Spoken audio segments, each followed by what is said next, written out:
Once again, here we are in Mr. Michael's library for some story time with Mr. Michael. So you guys all should know by now that one of my favorite things to do in the world is read and read books. I don't just like to read magazines or articles or websites. I like to read books. And I think you might like to read books too. Maybe you just like listening to books. I know that that's super cool too. Stories are really important, but I'm a little curious about today's book because today we're going to be reading a book by Emma Chichester Clark called Bears Don't Read. And that just seems pretty crazy to me. Why wouldn't a bear want to read? I think we should find out what happens inside this book together. Shall we? I think we're about to do it. All right, here we go, everybody. Bears Don't Read by Emma Chichester Clark. Most days, George sat on a bench at the edge of the woods and stared out at the distant hills. He wondered about life. Oh, life is lovely, he thought, tra-la-la and all that, but is this it? He wondered. Is this all there is?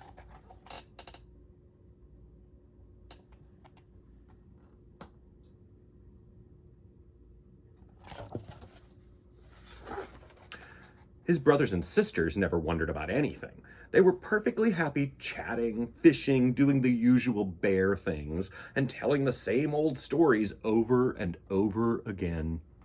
But George was bored. He didn't want to do the usual bear things anymore. He wanted other things. But what? He wondered.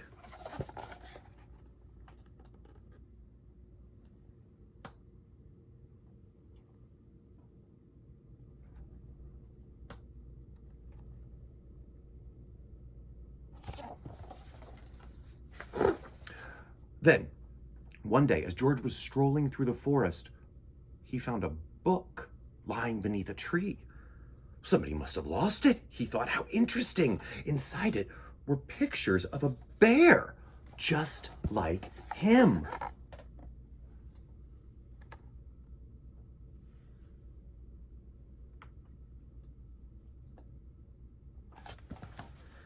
On the other pages, there were lots and lots of words. Each one, even the tiny ones, is saying something, he thought. If only I knew what it was, and this bear is having an exciting life. Not like mine, George sighed. But then he had a brilliant idea. He rushed home to tell the others.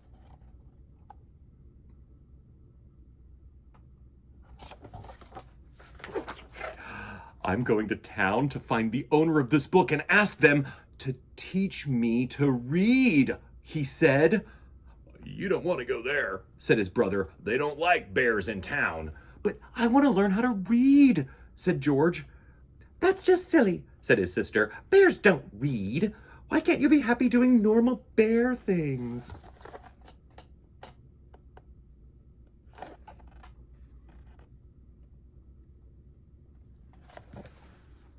But George would not be put off. He waved goodbye and headed towards the long road into town with the book under his arm.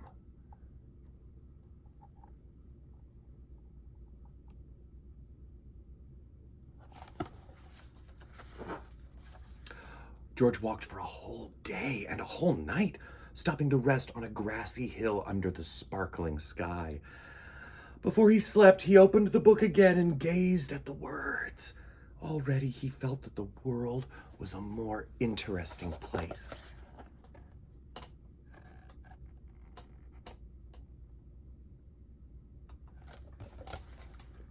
The next morning, George rose with the sun, and by midday he could see the town in the distance.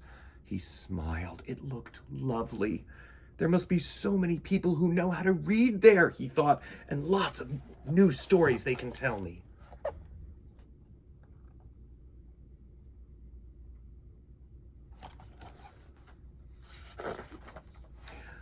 But when he arrived, everyone was running. Some were even screaming. Wait! Cried George. He showed the book to a woman rushing by. Do you know whose this is? He asked. It's from the school, She shrieked and pointed toward the red building. "Bear!" somebody shouted. "Call the police!" How peculiar, George thought as he walked towards the school.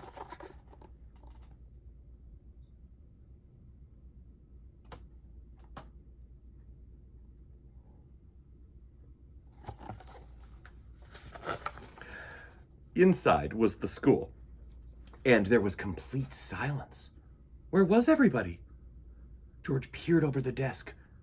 "Hello," he said, but there was nobody there.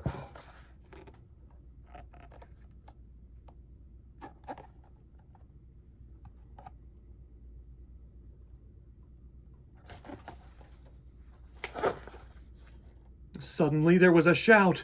"Freeze! Hands above your head!"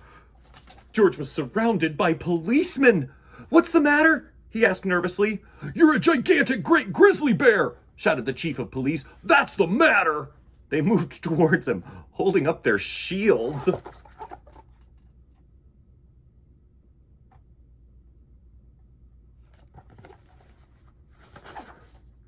"I don't want any trouble," said the chief. George didn't want any trouble either. It wasn't his fault he was a gigantic great grizzly bear. He held the book tightly in his paw.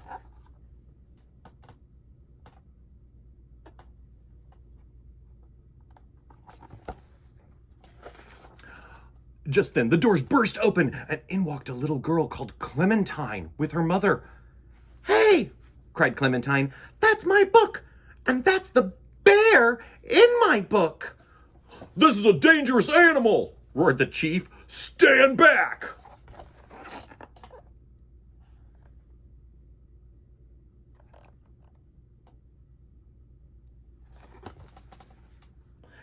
"He doesn't look dangerous to me," said Clementine.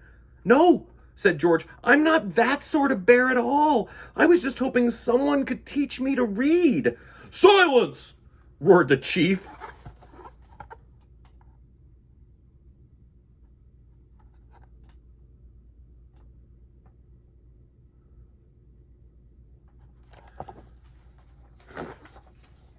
But Clementine wasn't listening.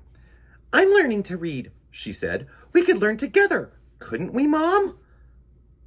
Clementine's mother looked at George. She could see he was a perfectly nice sort of bear.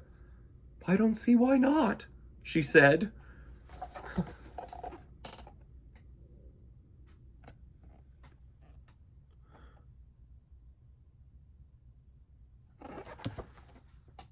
"So you'll take responsibility for this bear, will you, madam?" asked the chief. "Certainly," said Clementine's mother, "and there's no need to shout." She held her hand out to George. "Very pleased to meet you," she said. "Delighted to meet you too," said George.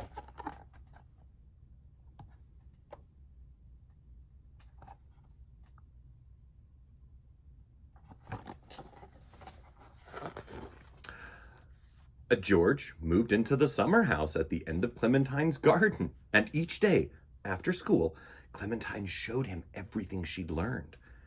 It wasn't long before George knew all the letters of the alphabet.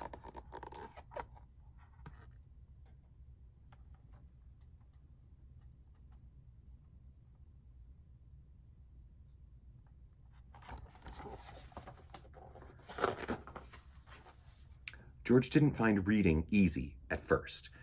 Even though he tried hard, he often made mistakes. But luckily, Clementine was a kind and patient teacher.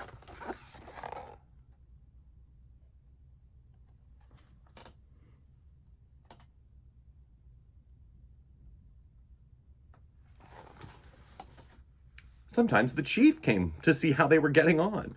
He brought a book of his favorite poetry to read aloud to George.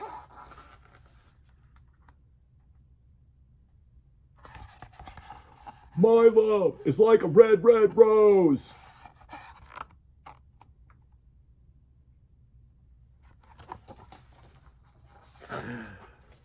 Then, one day, Clementine said, "I bet you can read this whole book now, all by yourself."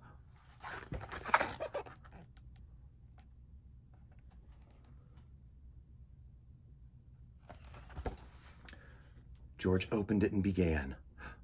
Once upon a time, there was a large brown bear who found a book lying under a tree.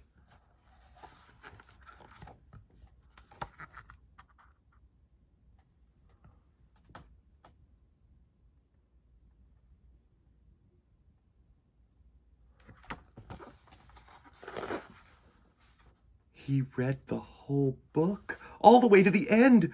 "Bravo!" said Clementine. "We knew you could do it." And for George, that was just the beginning.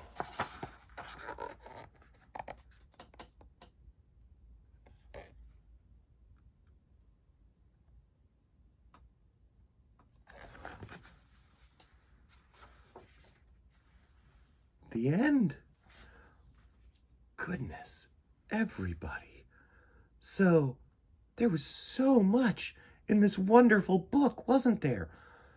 Obviously, you guys know I think it's very, very important to learn to read. George learned how to read because Clementine taught him. But we could look at this story and think about it like learning anything new.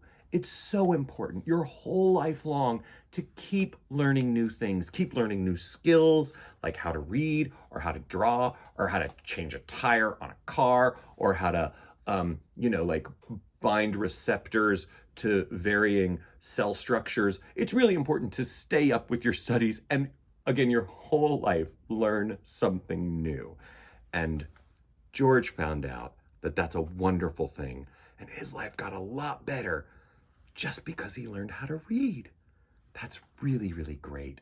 I am very excited that we got to read this book together today. Thank you so very much for joining me here at Storytime with Mr. Michael. I thought this was going to be a book about why a bear shouldn't read, but this was a book about why a bear should read. Just like all of us should. So thank you so much for joining me. Maybe you've got a favorite book and you want to tell me what it is so I can read it next time on Storytime with Mr. Michael. Just put it in the comments, and everybody, keep reading, stay curious, and I'll see you next time, okay? Bye.